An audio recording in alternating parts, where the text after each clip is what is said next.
Capricorn, Sun, Moon, and Rising. Welcome to your February 2026 astrology forecast. I'm sorry I am late on this. I do realize we are over halfway through the month, but this is still worthwhile because I do think that sometimes looking at the astrology in hindsight is just as fun, if not more, than looking at it in advance, because you can see how it actually showed up for you or not, depending on how it hit your chart and all those things. So it can sometimes be used as more of like a learning tool and a teaching tool, looking at it in hindsight than looking at it in advance. So I will start this video from the beginning, but just an overview of February overall.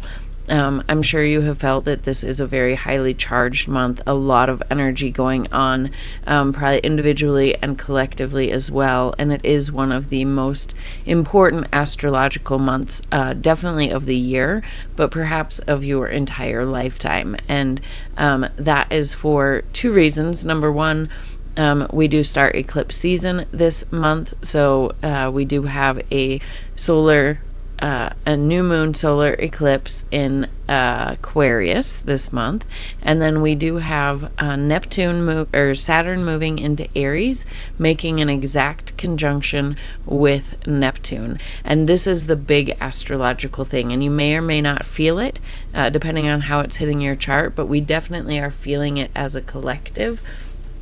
And you chose to be here to take part in this shift. And the reason why it's so big is, although Saturn and Neptune do meet up every 35 or so years, so that conjunction in and of itself isn't super rare. It is something you would only experience once or twice in your lifetime.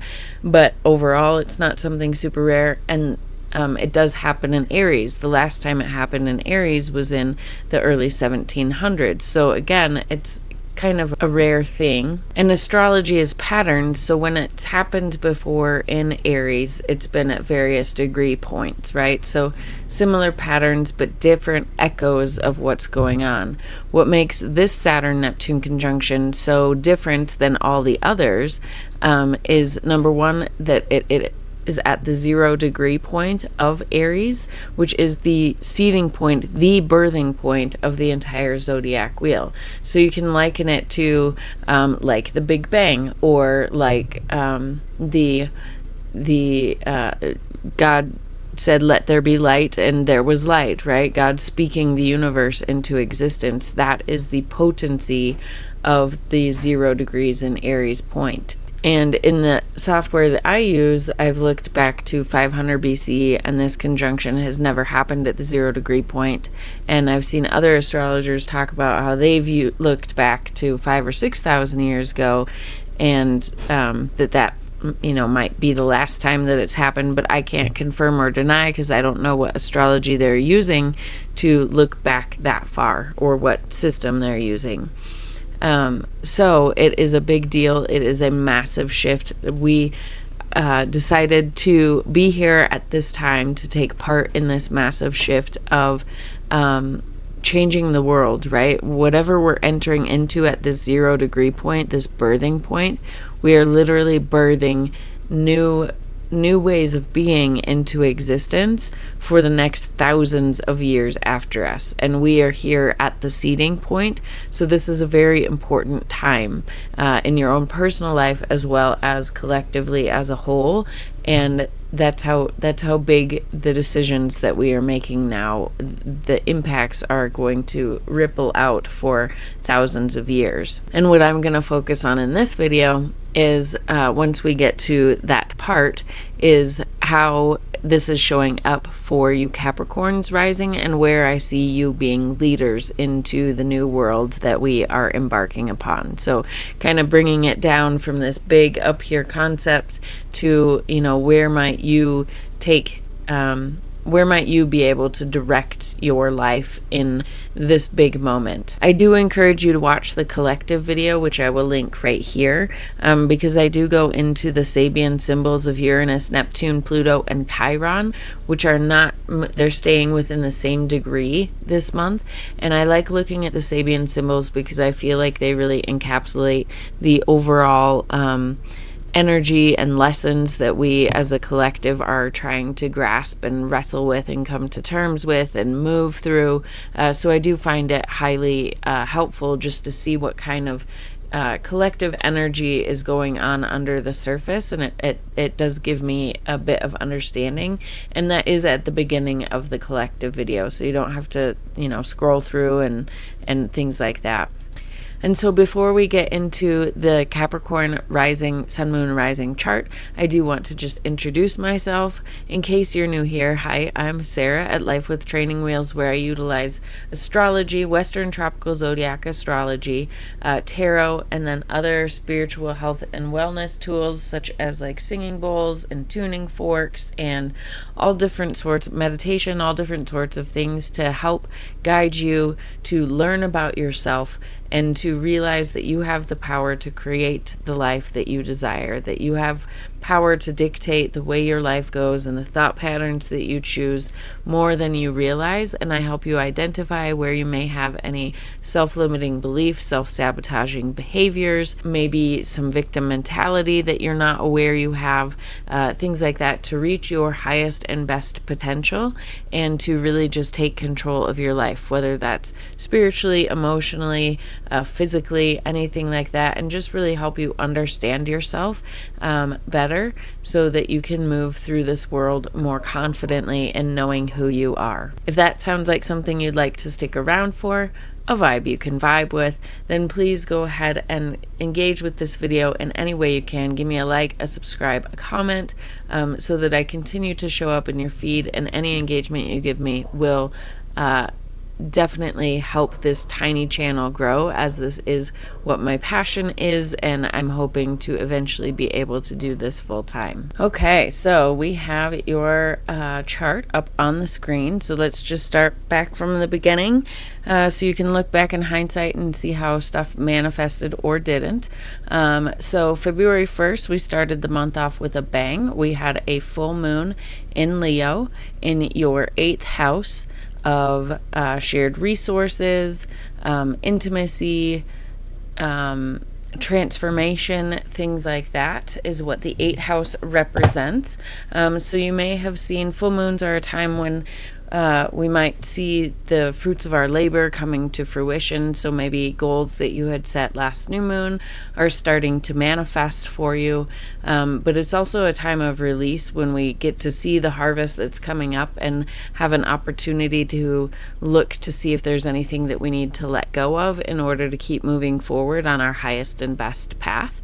And so this could have been a time when things were either manifesting for you in the 8th house. Maybe you found a counselor or a psychologist to go to. Maybe you were doing deep transformational work.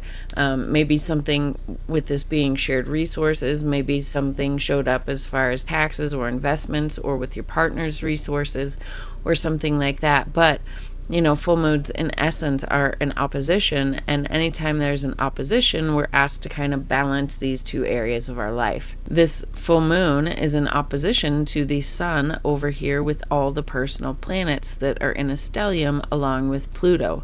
So there has been a lot of focus at the end of January to about February 6th, before these planets slowly start moving into Pisces, that a lot of your energy was focused on your 2nd house of finances, your material resources, your internal value system, and whether or not you're enough. 2nd house can sometimes be related to food and things like that as well. But so this is where you had a lot of your energy focused, and kind of Aquarius here, where you may have been thinking outside the box of how to do things differently in this area of your life, and there's just been so much focus on it that the full moon was like, okay, you've been so focused on your own finances and your own material resources and values and things like that. Well, don't forget about a couple things. Shared resources, if you have a partner or things like that. 2nd house is very material things. 8th house is more deep internal work. So don't just be so focused on the tangible things that you have, but where's the wealth within you, right? Where is, because 8th house can be where we hide our guilt and shame and fears and things like that. That's why it's the house of transformation, is being willing to look at those things and shine a light and compassion and really transform them from negative things into positive things, things like that. So reminding you to not forget about those things as well. So calling into that balance. So I'd love to hear how that went for you if you were feeling that energy. Okay, and then the next big thing that happened was February 3rd, Uranus turned direct over here in Taurus in your 5th house. So Uranus is a very powerful outer planet. When it stations retrograde or direct, it's usually an energetic shift that we can feel. And whether collectively or individually, one of the things it rules besides technology and things like that is the electricity, and likewise our own nervous systems and things like that. So when this station direct at the beginning of the month, you may have felt like an increase in anxiety or like this nervousness running through your body or something like that. That could have been some physical manifestations of it. Also, anytime a planet is retrograde, the energy is more internal that we're dealing with. And when it turns direct, it's like time to take whatever we've learned and whatever we've gone through and kind of reorganized in our minds. And now it's time to do it outwardly and physically and things like that. And with Uranus, that's a planet of like sudden changes, sudden things, sudden ideas coming in.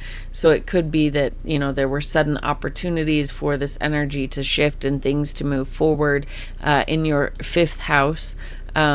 So this 5th house is joy, creativity, romance, children, entrepreneurship. So maybe at the beginning of the month you felt some type of forward movement or sudden insight in one of those areas.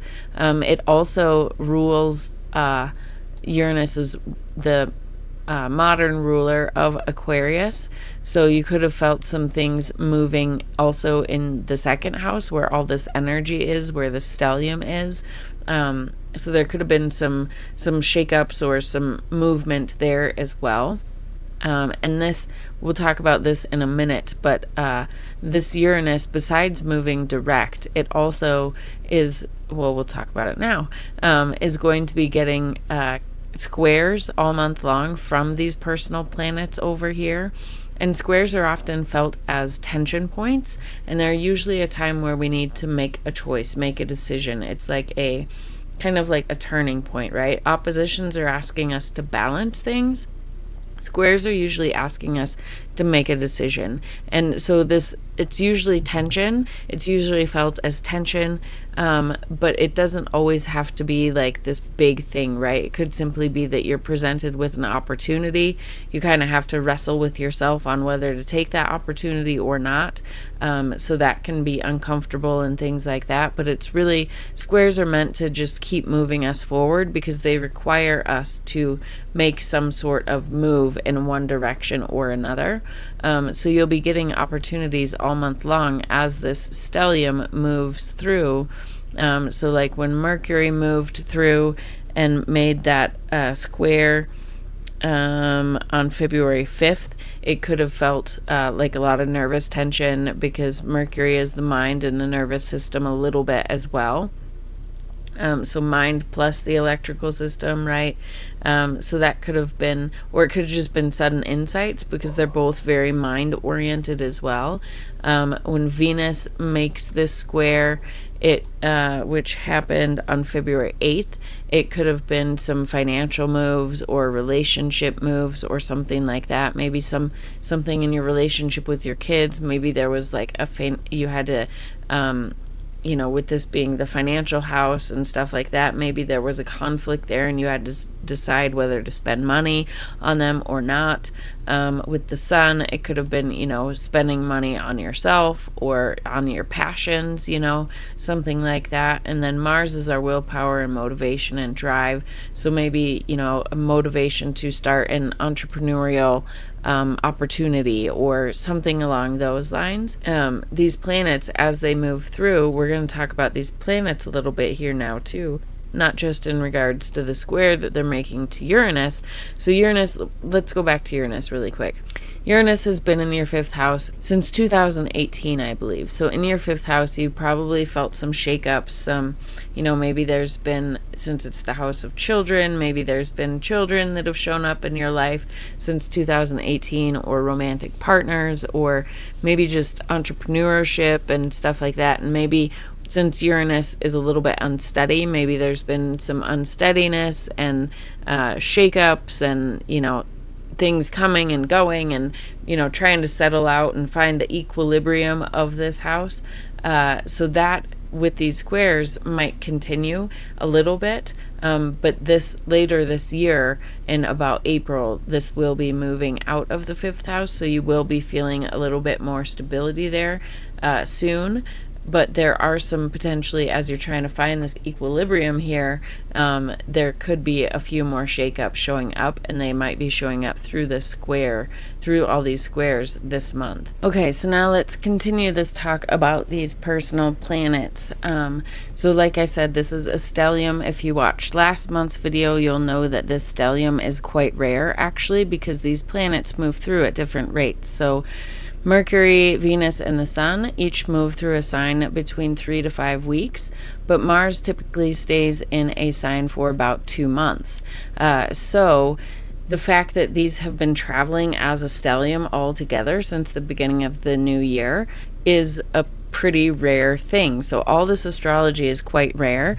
So they're all concentrated. So it's like we're all being given this opportunity, right? These personal planets kind of represent our day-to-day, right? The other planets are more like slower moving energies. They're interpersonal planets, but these personal planets are how we go about how we exist in the world. And so we've been kind of rebirthing that within ourselves. So it started last month when they were going through your sign of, self, 1st house.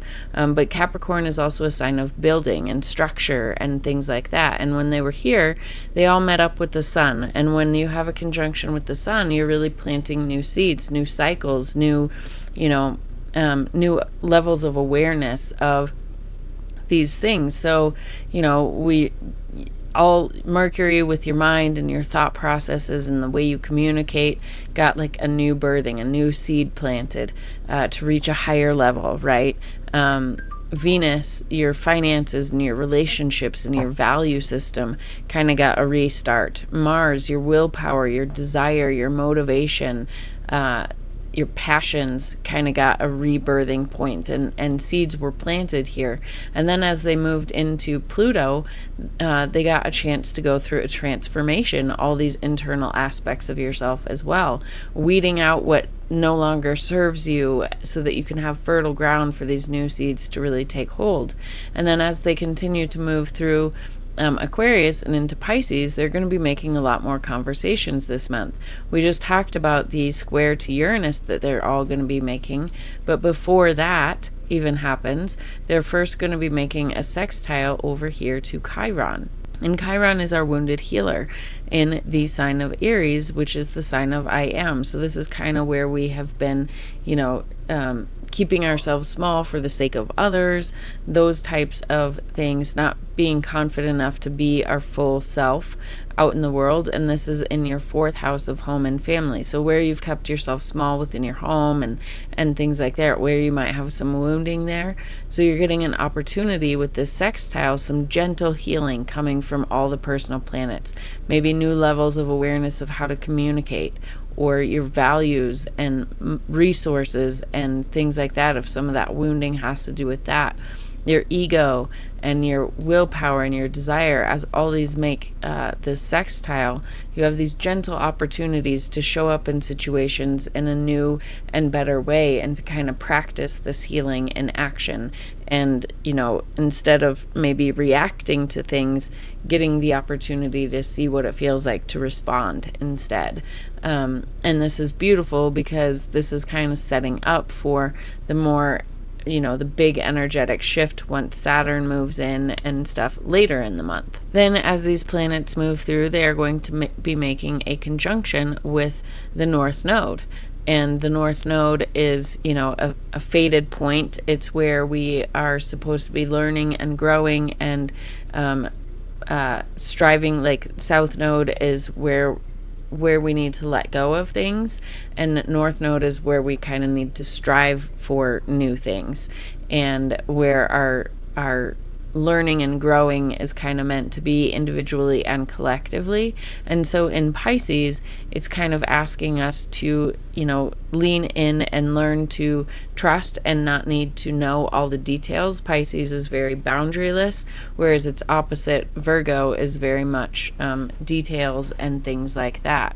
And so we're being asked to trust and kind of let go and let God type energy. And so part of this trusting too, learning to trust and let go and lean into this compassion and wisdom and Christ-like, Pisces is and the North Node being in Pisces is leaning into that Christ-like consciousness, right? Pisces is very much associated with that, as well as lack of boundaries and, being connected to the other realms, whether that's higher self, source, God, the universe, whatever you want to call it. But as these planets make this conjunction, it's kind of learning to trust in that overall energy. And then for you, with this being in your third house, like trusting in third house is communication and information, and as well as like short distance travel and siblings and things like that, and neighborhoods. But it's mostly about communication and information and things of that nature. So learning to trust in your intuition and what's coming in, and being discerning in what information's coming in, what sits with you, right? So not necessarily having to know all the details and the facts and the figures and things like that, which would be more the Virgoan energy, but learning to trust with the information and communication that you are engaged with, learning to trust whether it feels like, how does it feel in your body, right? And as all these planets make a conjunction to that North Node, making sure that these seeds that you've planted back here, this transformation that you've gone through, that it is aligned with who you are becoming, that it feels right in your body, that you can communicate it, and that it is just aligning with your higher self. And then after it makes that conjunction, they will also, when they're in Pisces, be making a trine over here to Jupiter retrograde, which is the ruler of Pisces. So it'll be the ruler of these planets as they move through here. So it's a very beneficial trine energy, and Jupiter brings lots of luck and abundance and opportunities. So with this Jupiter retrograde being in the 7th house, as far as opportunities coming back around, with this being retrograde, maybe it's old business partners or old relationships coming back around, opportunities for that, or just some other type of opportunity within your close one-to-one relationships. Could be friendships, whatever. But both of these are very social houses, right? Third represents our neighborhood, our community, our siblings, our extended family, where we drive to on a day-to-day basis, so our community. So there could be some opportunities showing up. Maybe you meet somebody in your community that brings an opportunity to you for a friendship or something along those lines. But this trine is really beautiful and bringing lots of opportunities between your 7th house of partnerships and your 3rd house of local community, siblings, communication, information, things like that. And so clearly, as these planets continue to move through, the focus will be less on the 2nd house as the month progresses, of finances and values and material resources and more into the communication. So maybe you've had some, epiphanies, cleared the ground for where you want to go, and now it's time to, third house can also be marketing and things like that. Can be an online, since it's communication related, can be, an online presence or something like that. So maybe that's something, whether you're diving more into, having an online presence yourself, or taking a break and not consuming as much technological information or whatever, and limiting the information that you get, really paying attention to the information that you take in. That's kind of how the energy will shift throughout this month. Okay, so then the next big thing to happen is on February 13th, and that is when it's a few hours after this. So it's like in the middle of the night of February 13th into February 14th, Saturn entered Aries. And so they were kind of immediately in this conjunction at 0 degrees, but the exact conjunction doesn't actually happen until February 20th, so about a week after. But as soon as Saturn moves into Aries, it should kind of lighten the any heaviness that you've been feeling in your third house of communication and information and everything we just talked about, siblings, all that stuff. Because wherever Saturn goes, it's in a sign for about 2.5 years, and I'll be doing a separate video on Saturn, I hope, through the signs or through the houses. But Saturn brings with it responsibility. A lot of times people have, a negative association with Saturn because it can bring kind of a heaviness and things like that, but it is kind of there to teach us lessons. It's kind of like a paternal father figure and things like that, and time, a lot to do with karma and things like that.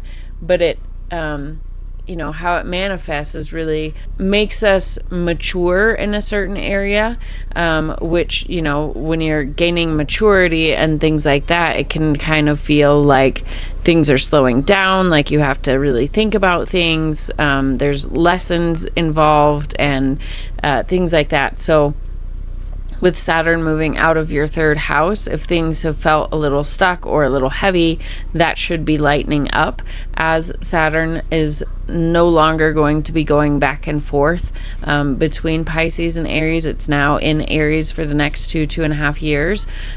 So that is good.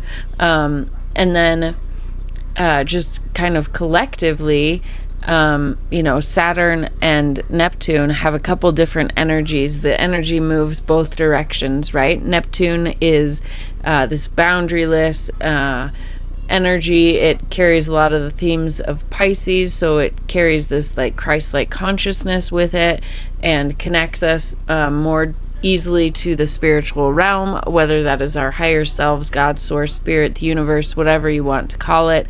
In Aries, it is kind of, we are being given the chance and opportunity to develop that relationship within ourselves without having to go to churches or organized religion. Like, that's one of the movements of this big astrological time that we're in right now. And I have a video I'll link right here that I've done kind of on the history of the 165-year cycle that Neptune takes to get through the entire zodiac.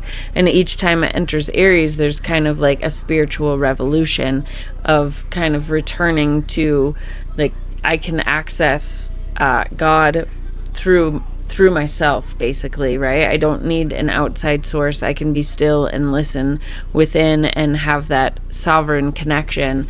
And Saturn, I think, is here helping us to embody that. And that's one of the things and why this is so different than any other time that Neptune has done its cycle, is it's never been at the 0 degree point with Saturn, birthing something entirely new. So and Neptune is this, out here, boundaryless, like I said, and Saturn is where we bring things into reality. So this is also very much the energy of destruction and creation. So Saturn is our boundaries, our institutions, our governments, our religious organizations, any type of organization, right?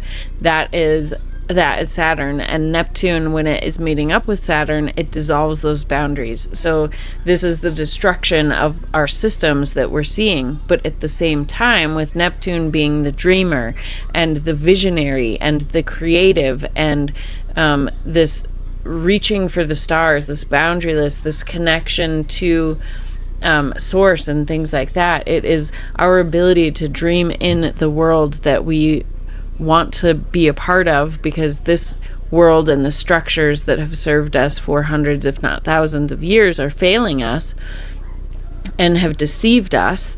And so that deception is clearing, and we're seeing all the deception for what it has been.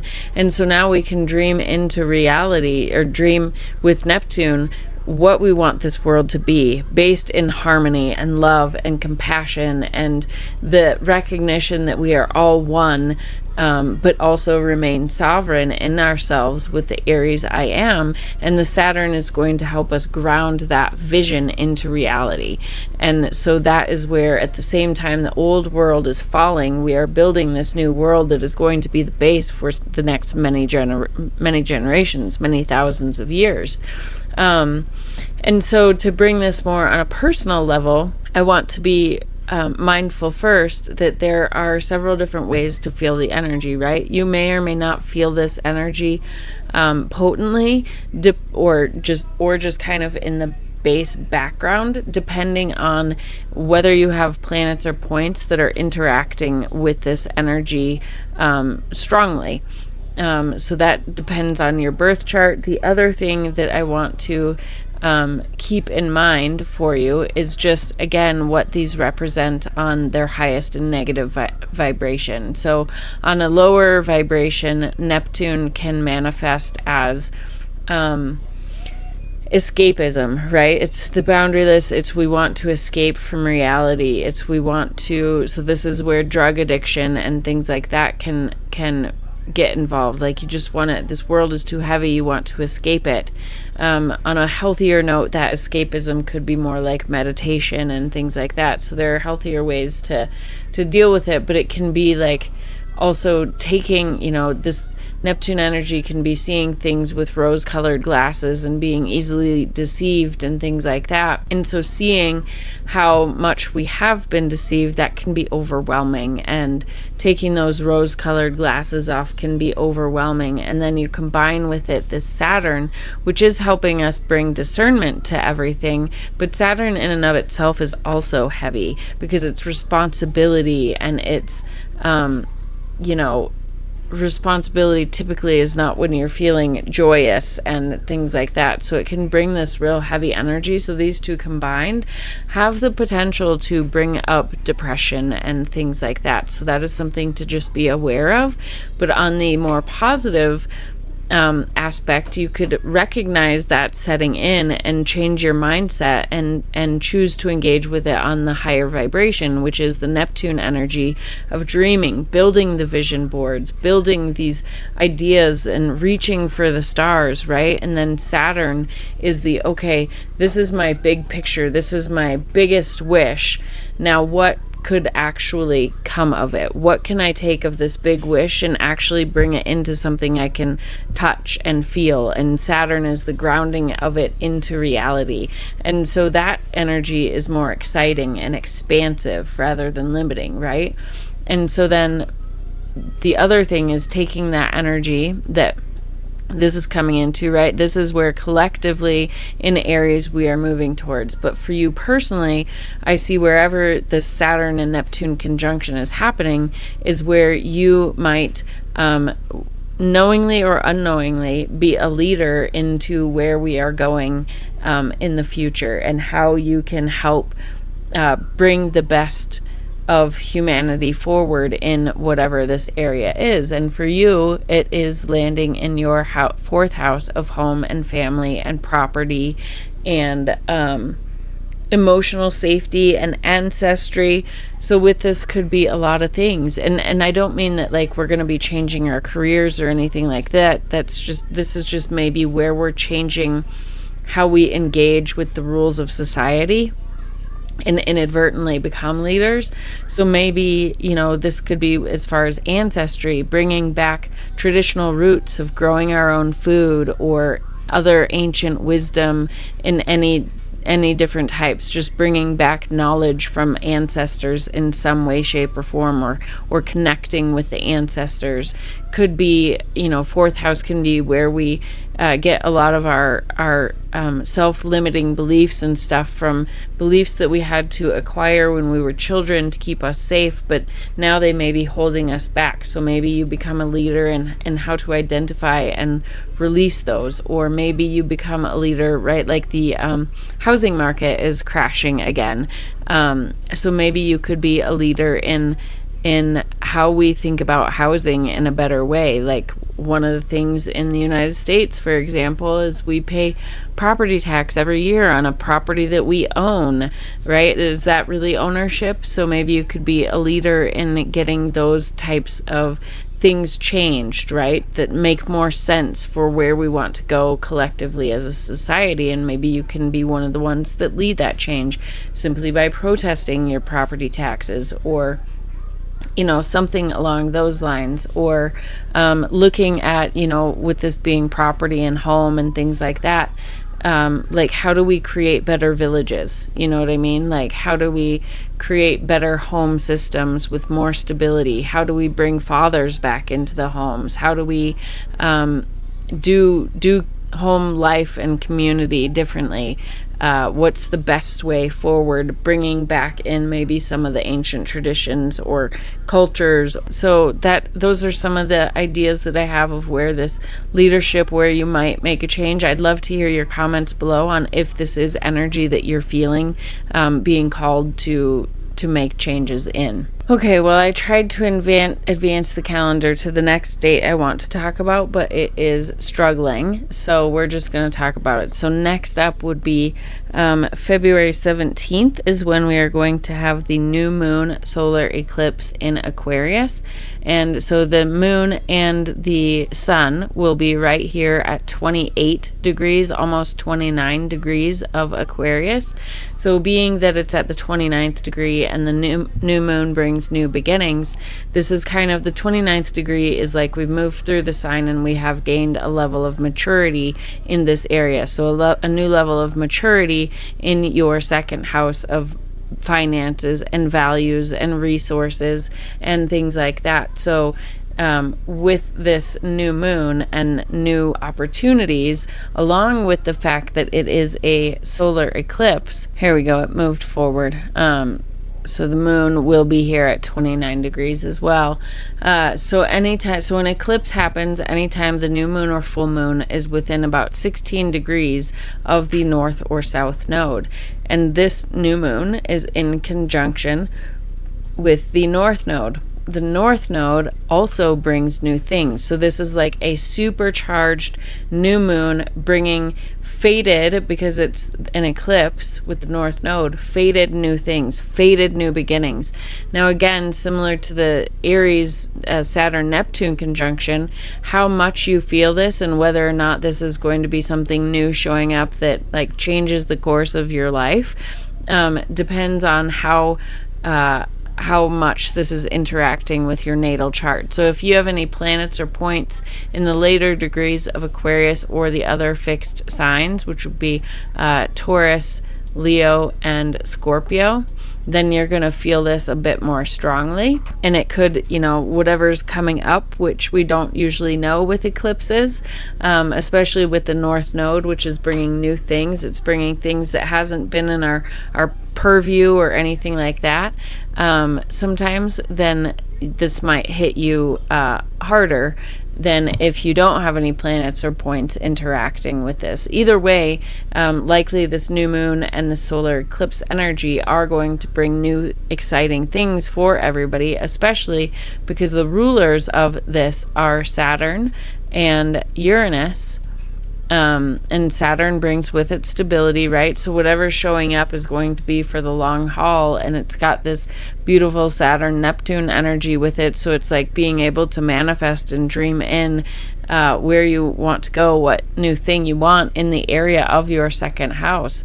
So new financial opportunities, new material possession opportunities, maybe just with Uranus, maybe it's more of a mental thing, and Aquarius, and maybe it's just new ideas about finances and new ideas about your value system and what's really important and things like that. But something will likely be showing up, and so that is big. And I'll be hopefully tomorrow doing a deeper dive video on that, so watch that. And as you're watching it, just remember that this is happening for you in your second house of finances and money and things like that. So have that in the back of your mind when we're talking about the collective energy as well. And then the only other things is on the February 25th, Mercury is stationing retrograde, so you can expect typical Mercury retrograde things like potentials for miscommunication, hiccups with technology or travel plans, or just plans overall in general, details being a little bit fuzzy,